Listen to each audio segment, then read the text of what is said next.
Hello सांग माने जय श्री राम जय जगन्नाथ गुड मॉर्निंग सांग माने टिफिन खाइबार सरला आज इडली चटनी बनई खिया पिया सरला कौन बतेबी आपन कौन देखेबी आउ तो ये देखो ए खट्टा फलटा पुणी थे हजबैंड नहीं कि आसिले मार्केट रु श्रद्धा होगी माने खुशी होगी आउ कौन कौन सब नहीं आसते देखु जहाँ जतक नहीं आसते फ्रिज में रखी थी सेठू काढ़ी रखी एवं कौन बनैबी मु कौन बनाऊँगी आपण मान सहित सेयार करा केमती अच्छा आपण मैंने भल अच्छी आशा करें समस्ते भल थे सुस्थ थे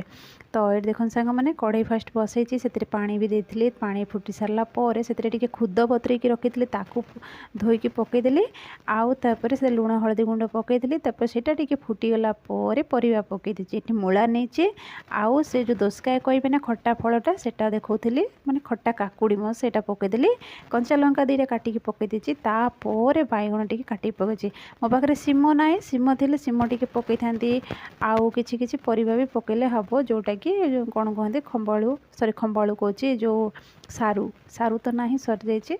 तो ये टमाटो प्यूरी पकईदे सांग मैंने आंबुल दी फाड़ ये बहुत खटा आंबुल तो ये आंबुल दी फाड़ गरम पानी में बतरे रखी थी पकईदेली आज बनाऊँ मोर टमाटो कांजी तो आसतु आम सहित एंजॉय करेंगे आउ सांग मैंने ओडिया घर सबू खाना जोटा कि ओडिया घर बना जाए ओडिया घरे सबू जाक स्पेशल ही थाए बहुत ही टेस्टी लगे कांजी आपण केमती लगे कौन मुझे जाननी किंतु मत बहुत भल लगे हजबैंड को भी भल लगे ये आलू चिप्स टी बना सांग मैंने मिसई खावाई।